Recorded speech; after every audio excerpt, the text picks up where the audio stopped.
to build a 4 to 6 screen cinema in Nigeria right now, you're probably going to be set back between 600 million and a billion.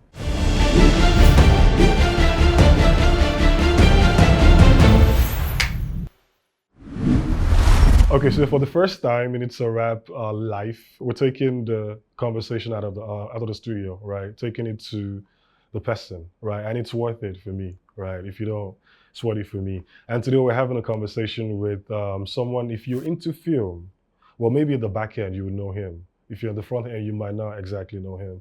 His name is Mr. Moses Babatope, and he's the co-founder of Filmhouse Group. It's good to have you. Great to have you. First, this is a Great to be here. Yeah, it's not an interview, so okay. I'm not going to try to make you look like I'm asking questions. Yeah, I'm like sweating. Yeah. I'm just joking. So before we go on, you talked about seeing some episodes of It's a Wrap, and I actually felt delighted, because I feel like it's high time we have conversations like this. We need to know what is happening. People need to be able to give feedback on what is happening in the film space. But the first thing I want to ask is, which is not a question per se, but then is films at the cinemas. I really need to understand, or people need to know what the process is for getting films into the cinemas. Great. Because we've gone to the cinema to see some films, and we're like, maybe you should be on YouTube. Yeah. Or maybe you should be on somewhere. Yeah. So, I mean, that's the first thing I want to know. Yeah. What's the process? Is it like, what's the process? Yeah. First off, it's great to talk to you. It's great to have you, and well done with the great job you do. And yes, I'm a great admirer of the show and the commentary and the coverage. So really good stuff. This question has been a big debate since cinemas have been back, and I think with more scrutiny over the last few years, and quality of films getting better and things you can compare with. It's more at the fore now, and when also cinema going is not as cheap as it used to be. Yeah. So it's a very valid question, valid concern. I think the way we go about it is, look, film is subjective, right? What, for example, at FilmOne, what was our own barometer could be very different to what Silverbirds is or what Genesis is. But typically, over time, over the years, we found that things like star power, things like the genre of film, of the type of production was very, very important, and the marketing available, for the film. We've also found that there are different segments to the audience. Some films may not have such great production value, but there is a story or there's a comedic value there that an audience will appreciate. And so it becomes very difficult sometimes to say this is the standard criteria. But for us, we just go through the data sets of different kinds of films. And if we can find a comparable somewhere and there's marketing budget behind it, and I'm talking specifically for you FilmOne now, and that was how we kind of shortlisted the film to make theatrical release. Like I said, it keeps evolving. I think there is a general understanding of what looks good and what should be in the cinema.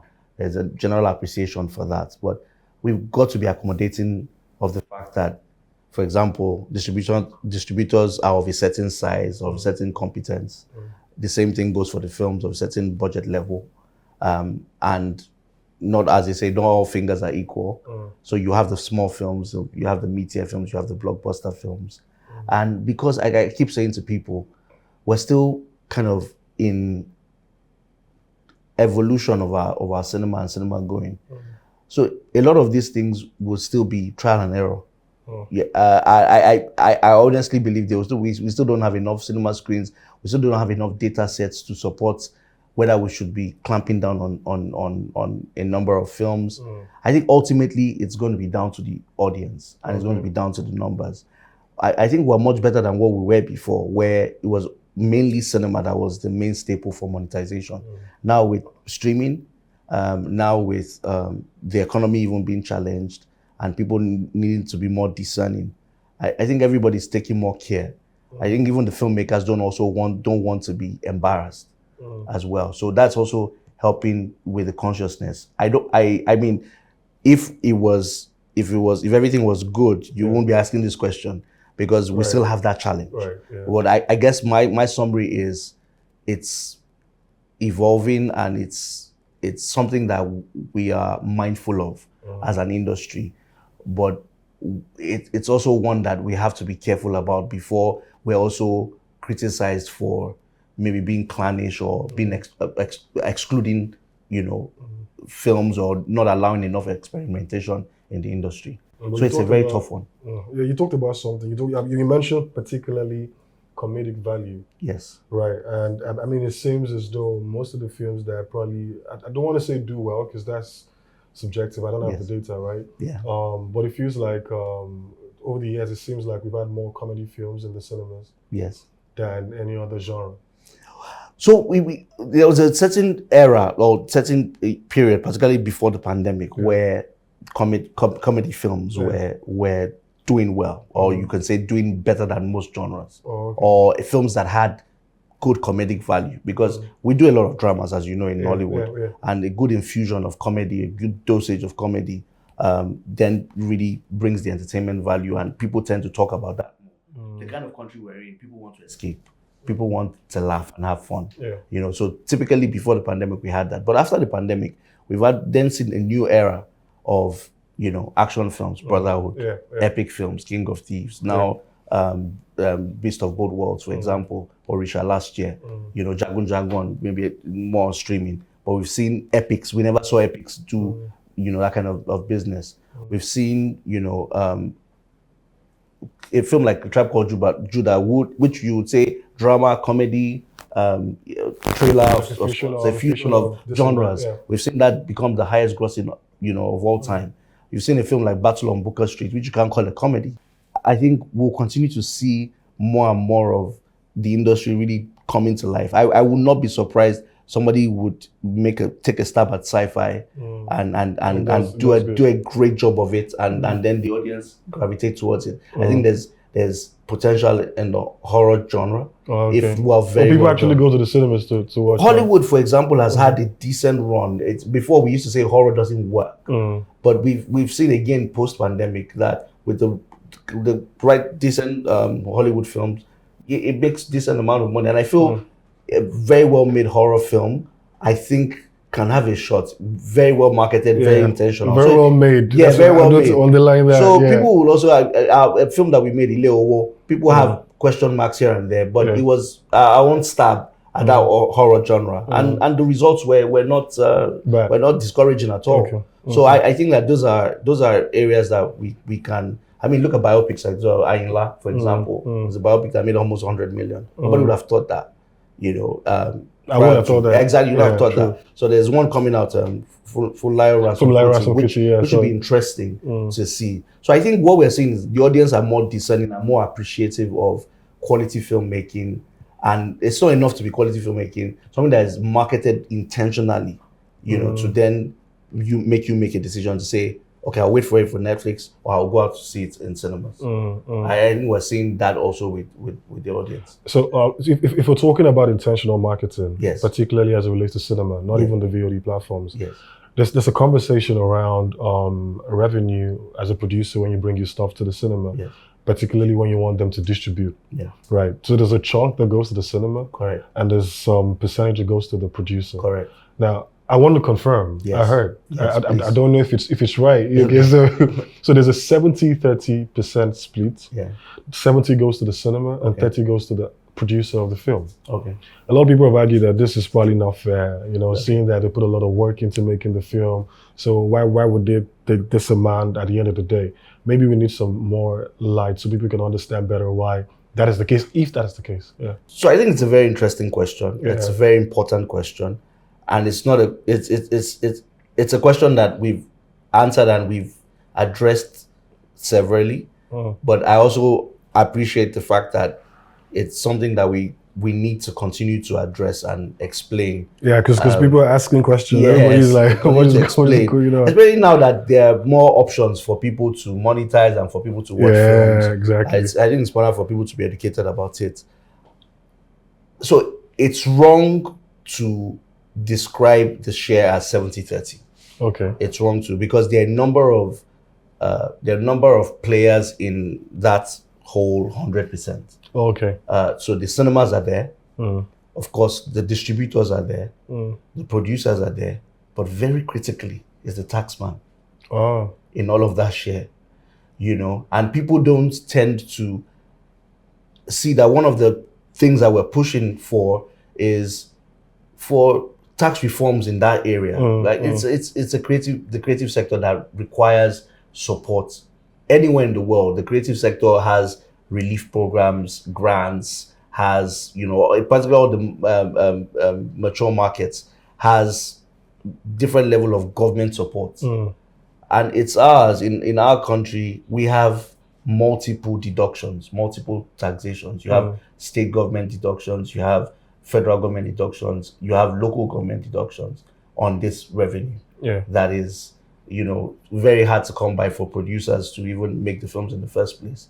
And so the tax man takes a big portion. I think aggregate tax is around 18 to 22%, of the 100%. Of the 100%? Yes. Wow. So between WHT is 10%. As you know, VAT is 7.5%. Yeah. And entertainment tax is 5%. Wow. In states like Lagos that charges entertainment tax. So if we said the pot of taxes was 20%, and then you're left with 80%, right? The distributor, everybody wonders, what does distributor do? How come they're taking the distributor's net revenue will be 3 to 5% of that one for all the work they do in placing. And I always tell people, you need to just get into the world of a distributor and getting films to 27 states in the country and ensuring that they're showing and reconciling all of that, just doing the pure distribution work, not to talk about the marketing and the strategy that goes into that, because most distributors would do that or would be part of that. It's not easy work. It's not straightforward work. To do 3 to 5% of that, with how many titles a year, how is that sustainable to run a business? But let's leave that aside. So that's distribution amount. The average revenue average percentage share for the producer after those tax deductions and the distributor's deduction will be anywhere from 28 to 33%. Sometimes 35%. And like I said, that's because when you take into consideration the taxman's, money from that, and then you're which not I think left is fair. Yeah, which fair. When you're not left with about 45 to maybe 52% on the cinema side. And what we then try to explain is there are huge overheads to keep these cinemas running. Yeah. We understand that the content is king, content is very important. Yeah. But that platform has been created and invested in. To build a 4 to 6 screen cinema in Nigeria right now, you're probably going to be set back between 600 million and $1 billion. If you want to fortify it with the best in class technology, best experience, best ambience, best, what would I call it now? Sound and projection systems, it's going to set you back a lot because of the adverse currency or the current exchange rate. So that has to be factored in the share that comes to the cinema. A lot of the operating cost is quite high.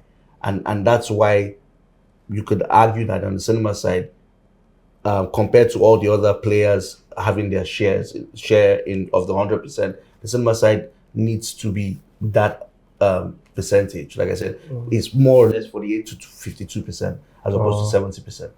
Fair enough. I mean, I think it's quite informative because, before now, some other persons probably think cinema is just taking 70. Everybody just taking 70, exactly. Everybody just takes 30. And we've tried to explain it so much because we need these cinemas. We apart from the culture, apart from, the expression of the art, you need it also for the business side. And like I mentioned, that the data generated from it is so critical to the development of the whole ecosystem. Now talking about needing the cinema, I'd say this free. I go to the cinemas every now and then, and sometimes I go there to see films and it's blank. Most times I'm going there, it's just me and my friend. It depends on the time I'm going there then. Yes. If it's a day, me and my friend, And I feel like I just tell her that you say I sold out the cinema for you. So you get what I mean, right? So you just come, it's for you. And so I want to understand the cinema culture in Nigeria. It seems with this VOD thing going on, Prime, Netflix, Showmax, it's difficult. A lot of people would rather just sit down at their homes, pay the 5,000 or 6,000, whatever, to access a number of films than go to the cinema to watch one film for 5,000 naira. Now, how do you see it? Because I feel like the cinema culture is dying. And there's some rise in VOD, Prime, and everything. Don't you think the same way? I don't think cinema culture is dying. Oh. I think that we're just challenged unfairly. And when I say challenged unfairly, challenged as a sector unfairly, in that we didn't ask for the pandemic to come. Right. You understand? We didn't ask for the elections to be timed at the time it was timed last year. We didn't ask for student strikes to last longer than they needed to last. We're so accommodating of the streamers coming in, and we're grateful for the business that they've done in the sector. But the truth is, we cannot compete with the kind of dollars they have to spend in the sector. Right. And so what I would say is that consumer behavior is changing. I don't believe that cinema culture is dead at all. And I stress the word challenged unfairly, because with all of these issues that we have, people are still showing that they would come to cinema for that experience. Yeah. People are still demonstrating that the average Nigerian wants a social out-of-home experience. Yeah. They're still going out. We still have a situation where, in terms of out-of-home entertainment experiences, cinema remains probably the most viable, remains probably the most exciting. As you know, like the Death of December and even what's happened with Afrobeat, it's hard for some of the top performers to perform in the country, in Nigeria. So cinema, for example, capitalized on that in December, and I think that's what has even led us to having a great quarter. I think, like I said, the unfair challenge is, I think if we had the resources to build out more locations, if we had the resources to be pragmatic about our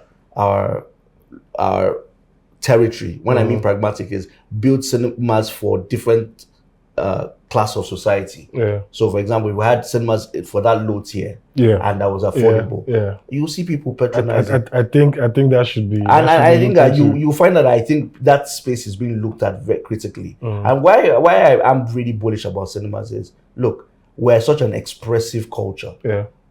In church, you have drama clubs and you have, stage plays in church. We've always known that it's not changed. Yeah. We still have our stage plays still going on. Like I talked about comedy shows and music shows, people want to go out. Yeah.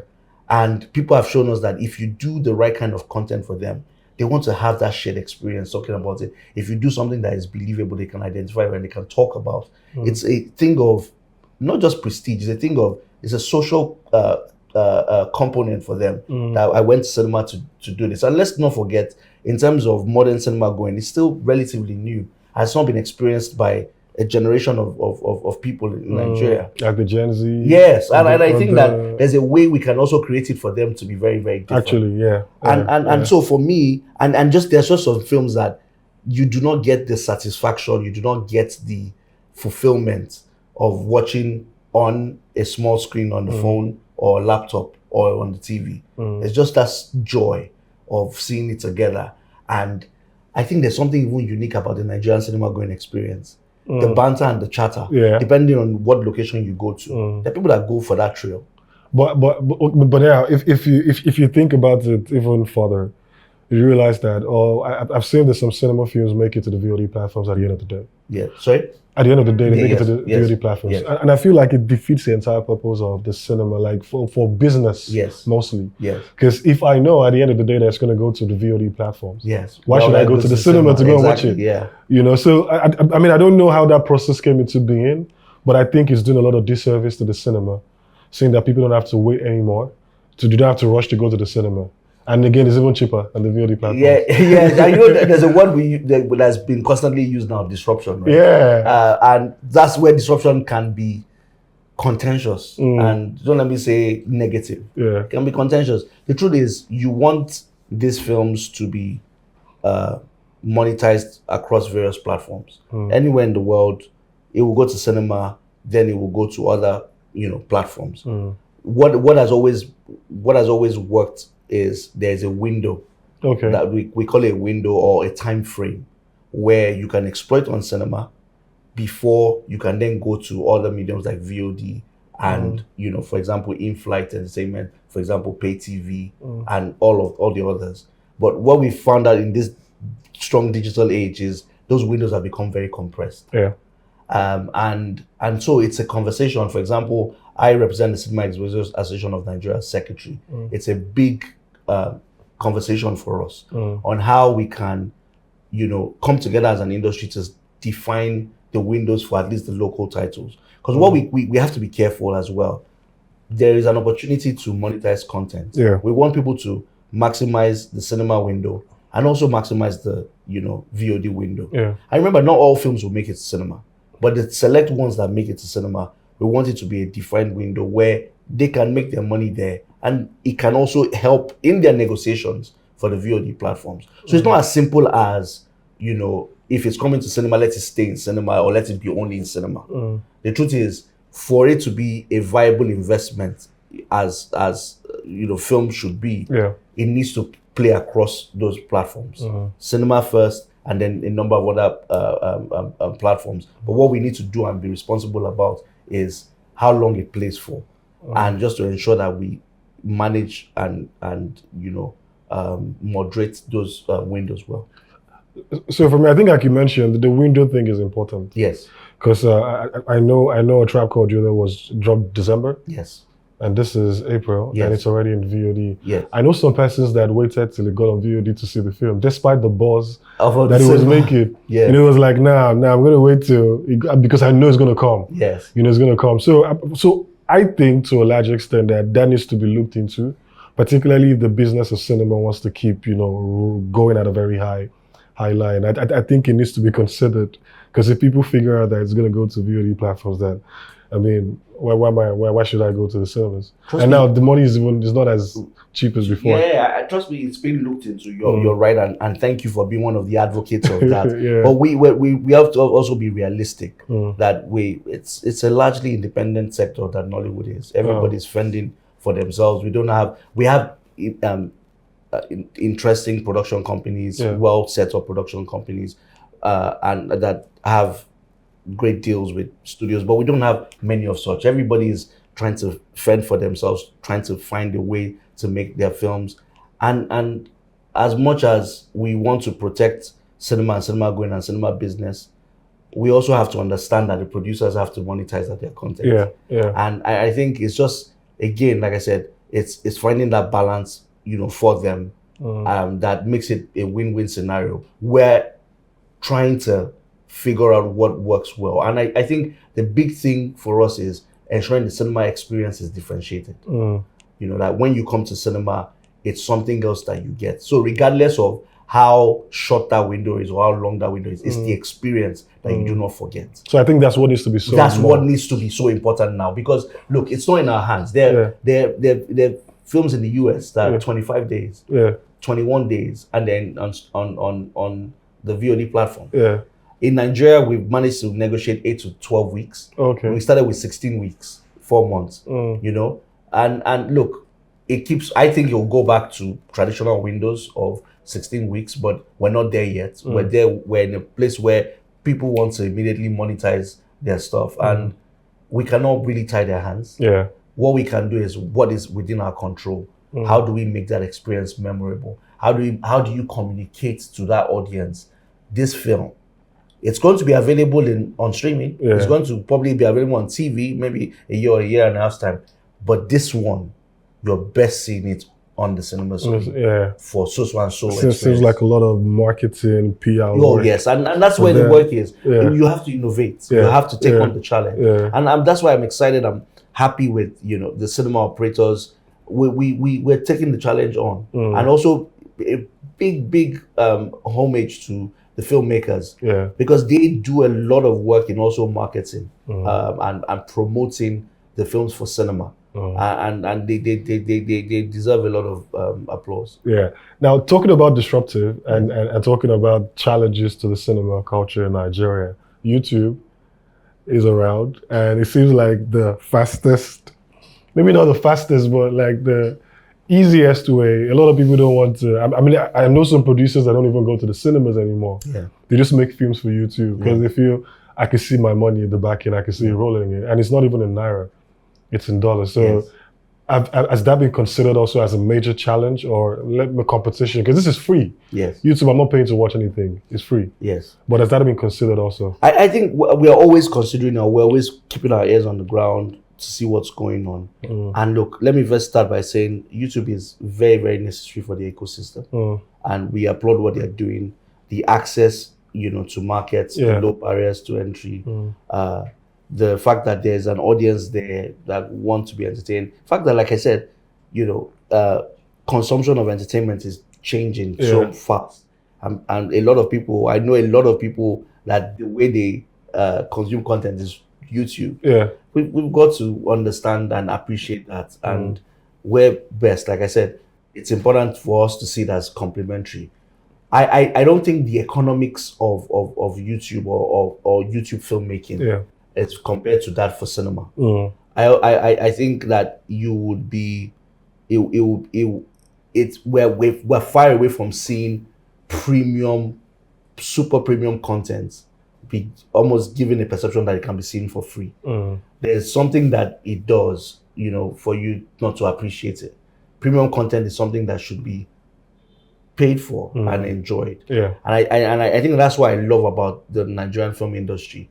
That just as we're enjoying and having fun watching mainstream Nollywood content in Lagos, there are people that are enjoying Kannywood content in the north, through the means that they watch it. And it's been watched in Niger and Chad, and further up, north in Africa. Even the Asaba and the Asaba era, they have how it's been consumed. Yeah. I just think YouTube has its audience, has people that are watching it, and there are times that the audiences converge. There's something great on YouTube that everybody's talking about that's trending. I mean, people watch skits on YouTube and they still come to cinema. So for me, like I said, it's important that we are mindful, we're aware of what's going on. I always see those things that people see as challenges as opportunities. Yeah. We were fortunate enough to discover a YouTube hit, Kesari, that we made for cinemas. And, it was through the success on YouTube that it became a reference point for us to make a decision to bring it on the big screen. And how did the film do? I did fantastic. Oh, great. Did really good. I think it made 78 million. That's what you tell her the icon? Yeah, tell her the icon. Yes, and he's doing, okay. I believe he's up to doing another film now. And it's great for the filmmaker that he's able to do something on YouTube, bring the cinema, and Kesari is coming on Netflix very soon. Oh, great. So I feel that's the beauty of the ecosystem, like that it's all thriving and we're all challenged to do something great for cinema, something great for YouTube, something great for Showmax, something great for Prime, something great for Netflix. I think it's all good.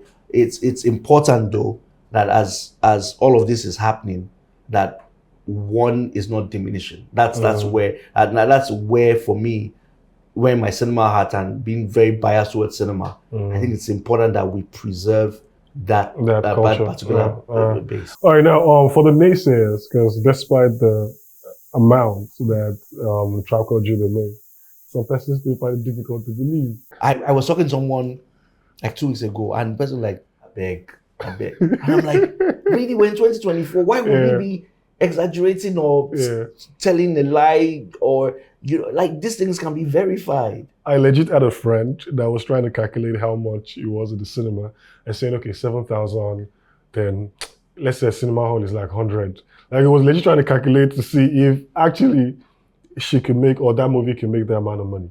Wow. Yeah, I want to go on camera to say on my professional integrity and my 22 years doing this business, that we've not in any way tampered or exaggerated box office figures. It makes absolutely no sense. And I want to also categorically say the numbers you saw published for A Tribe Called Judah are authentic numbers. Madam Funke Akindele, the amazing thespian behind that project, producer, executive producer, director, writer, on that project. I'm sure her bank account is smiling well, and she's not arguing about those numbers. Yeah. And those numbers are tracked, collated, and put together by the biggest box office measurement company in the world, ComScore. Oh, okay. It is not a figment of our imagination. So it can't be doctored. It is not a marketing gimmick. Yeah. We use the results to promote the film. And the results are a lot of people also have concerns about when we say first to do this or biggest films in the weekend. It's not even a gimmick. It's a promotional marketing tool to say this is what people are mostly watching, or this is how this has performed. I think it's a barometer to show how well or widely received a film has been. A Tribe Called Judah, defining moment for Nigerian cinema. I think another thing for me is to let people, producers, know now that you can actually make this amount of money in the cinemas. Oh, like it's opened the doors for a lot of people to say, oh, the cinemas are actually working. People actually go to the cinemas to see films, and you can bring your films to the cinemas. Producers, this is a great champion for absolutely. For cinemas and filmmaking. Thank you. And it's great. It's great to hear somebody in the media speak about this and to say, and that's for us. That's the biggest take home, to say it's possible. That film sold almost 400,000 tickets within a very short time. 400,000 tickets, if not for the piracy, which is so unfortunate. Our estimation and extrapolation is that it could have made 1.8 billion. Wow. If the cinema was the only place people could see it in that window before it's now come out on Prime, our estimation is 1.8, if not 2 billion, because the way the bootleg content viraled on various, it was so fast because it was what people wanted to see so much. They wanted to know what the hype was. But it's again shows you, even with the impact of the piracy as it came on, I think the film made about 300 million in that window of the piracy. And we're talking about piracy. Like what can be done? Because I feel, some monies that would have been made if not for piracy, which would have been profit or good money for you guys. So what exactly is being done to tackle? Because this is 2024. Yes. And I'm still shocked that we're still having the piracy conversation in Nigeria. Unfortunately, the piracy conversation has become very digital. That's the problem. People feel like by sharing content, they're being sociable. Sharing it illegal, you're being sociable.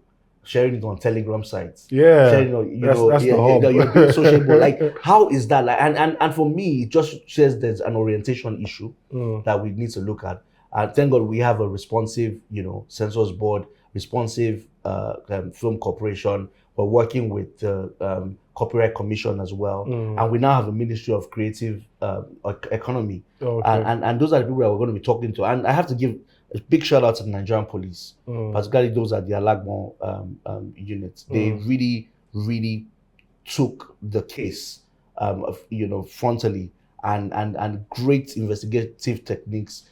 And for the first time, they made it like, they made it very clear that we'll come for you if you infringe on people's copyright. Because people will be, if you noticed when the films got pirated, people were commenting that they have links. And they were going to share. But once there was a press conference had that some people have been apprehended, people started getting very, very scared and worried. So it just showed us that we need to put deterrence in place. So the piracy thing, I have to also stress that cinema largely with particularly local content has been very, very safe. I think it's a very important point to make. That films that come out in cinema typically have always been secure and safe coming out during the cinema window. With The Tribe Called Judah, there was a big exception. The demand was at a phenomenal high. Wow. It's something like we've never seen before. A film making practically 70, 80 million a day. So if I was to ask you, what would you say was responsible for that demand? It was a combination of factors. I think not least the producer, she deserves a lot of credit because she understands the DNA of the average Nigerian audience. And I say average Nigerian audience. I'm not saying those of us that are armchair critics or those of us that would always see the technical deficiencies and stuff. She understands the lingo I don't want to say of the streets, but the ego of the average Nigerian. She also understands how to get them entertained. You will see the doses of comedy, doses of drama. It's all deliberately, choreographed in the film. And that's why there's no coincidence that you see an Omogeto in the heart of the pandemic, where the governor is saying we have to space out, we have to do 50%. Omogeto does the ridiculous numbers he does in the heart of the pandemic. And then Battle of Booker Street, a different kind of film, does what it does. And now A Tribe Called Judah. I dare say the next film that's going to come out, you won't be surprised, because she understands that. And she doesn't just understand and takes it for granted that I understand the product that they want to see. I also understand how to market it to them. I understand what they will look at. So whether it was the TikTok challenges or the dances or the meet and greets or the even things like the posters, she deserves a lot of credit, and she deserves to be learned from. Everything is deliberate. And I can speak so passionately about her because I've worked very closely to see the intentionality that goes into this. You asked, so yes, so she's one key factor of the success of that film. Another key factor, like I said, the marketing strategy and investment that was put into it. You don't make 1.4 billion plus with just a good product. There's easily between 100 and 150 million worth of marketing that went into that film, to propel it. Because there are people that also criticized it, as you know. But it was very, very, very well marketed. And when I'm talking about marketing, we're also talking about the talent being involved in that movement. They embodied and embraced everything about the film. And look, there was Hollywood competition. There was Aquaman, in that period. There were films like Malaika and Adam, which also did well in that period. It's just that A Tribe Called Judah was a big, big movement. Another thing I think worked was the fact that in terms of entertainment choices, affordable entertainment choices, there was not a lot in December that was quite affordable. So if you look at the concerts were too expensive. So you had a great product that was well marketed and that was affordable to Nigerians in an era where the economy was just, playing its own thing. People just wanted to have fun. And, this was there for them. And it was, they went in there, they had a great experience and came back. Look, I've seen that film 5 times. I've never seen, and I'm saying this on camera, and no disrespect to all my other wonderful filmmaker friends. I've seen some of their films maybe more than once, maximum 2 times. But I saw it 5 times. It was that exceptional for me. Because one of those things that, guys, let's go see this thing together. So and every cinema industry has those kind of moments. In the Hollywood, we had the Barbenheimer effect. And you get every you had Wakanda how many years ago as well. You have those films that just important cultural moments. And I think A Tribe Called Judah was an embodiment of. A good one to Funke Akindele. I thought it was a good film too. I thought it was her best film yet. And I'm looking forward to what she's doing, going forward. But then this is just round of the conversation. You're starting something. Yeah. Right. I know you said, off camera, you don't want to go deep into it. But then I'd like to know what bridge or what gap is your new establishment going to, sort of help to, to reorganize? So let me put it this way: we're in the process of putting things together. So we've not started formally. Okay. We're in the process of putting things together, and we're playing, in the industry across all parts: exhibition, distribution, production, aggregation, even tech. We're looking at all the aspects and seeing how we can bring, the considerable experience and expertise, how we can bring it to bear in a very, very significant way. I think that's a good way. That's a way to put it without trying to be boastful. In a significant way. We've learned a lot of the lessons. We know what works and what doesn't work. We're very much data, focused in terms of what is the data telling us. But very much filmmaker creator centric. You know, like what is it that what can we do to help them thrive and help them continue to create things that have never been seen before. Those are the things that we're focusing on. And we're also looking at more inclusive platforms, you know, for people to enjoy you know, films, for people to enjoy creative work. And when I say inclusive, we're saying also a way of monetizing, but capitalizing on the huge numbers that we have, you know, in the country. Huge numbers that one thing that unifies us after food is also entertainment. Yeah, absolutely. And sports are by the way. So, and capitalize on those numbers. Like those people also want to watch A Tribe Called Judah. And so what are the solutions? What are the innovations in place to make it more inclusive and make those numbers count? Very important question, just before we round off, is critiquing in Nollywood. A lot of people are not, they don't like it, right? When he comes, they feel like you're attacking them. And they always say we spend a lot of money to make the film. And the only thing I say back most times is, as far as I could spend my money to go to the cinema to watch your film, I should have a say in what you're giving me, because it's a product that I'm consuming. Correct. If I don't like it, I should give a feedback. Yes. Regardless of whatever it is, I think how you take it, it's now left to you. Yes. Right. Now I need to ask another person, because I've asked some persons and they're giving me the feedback. So I need to know from someone who's been in the industry for a long time, and this is your base, how important is critiquing in Nollywood, particularly at this stage that we are? I think it's very, very important. I honestly, I'm a big believer in feedback. Yeah. And taking feedback on to be better as a business person. What kind of service am I delivering in my cinemas? What kind of service am I delivering as a distributor, as, you know, a service provider, you know, what forms in the, you know, creative space. And no different to, I have created a body of work or I've produced a film. A film is a product. And it's going to be consumed by people. Yeah. It's important for me to know what has worked, what hasn't quite worked, what could be better. I think that, you know, it helps to deepen and it helps to deepen and it helps to make you better at what you do. I think that's just the truth. I was looking for bigger grammar I mean, that's the idea.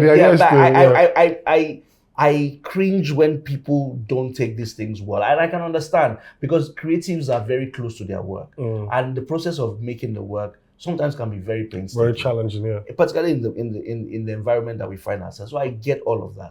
But the truth is, if you've decided to toe this path, you must be ready that once you put that work of art out there for people's consumption, in a country like Nigeria, they will be vocal. Absolutely. And the great thing about it is, and what you should always be working and striving for, is to make the best product possible. Exactly. If you make the best product possible, Nigerians will embrace you. Facts. And even you don't have to be perfect.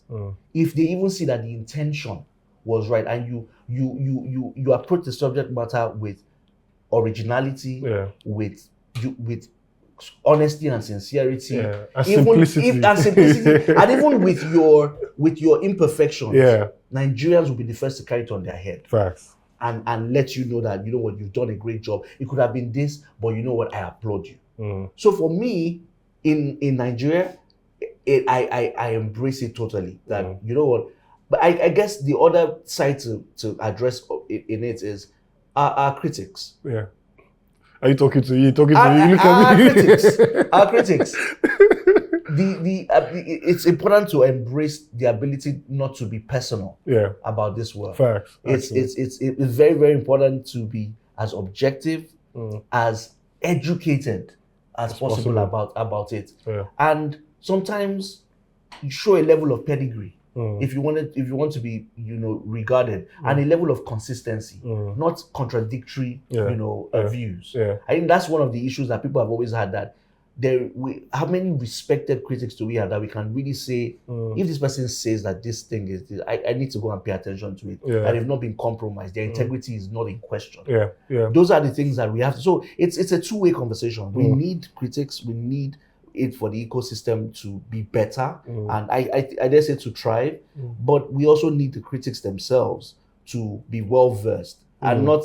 You don't just be a critic by watching YouTube videos, Right. and you know, and just self-acclaimed. Yeah. You build up that profile, Right. and so that would be my own submission, that we on both sides we have work to do. But it's great that we're even having this conversation about Nollywood. Yeah. Think about 15 years ago. I don't know how many critics there were. Yeah. 10 years ago talking about it. So it tells you where the industry is going. That we're talking about that, and we're saying how necessary it is for the ecosystem. And on that note, it's a wrap. Thank you very much. It's a wrap.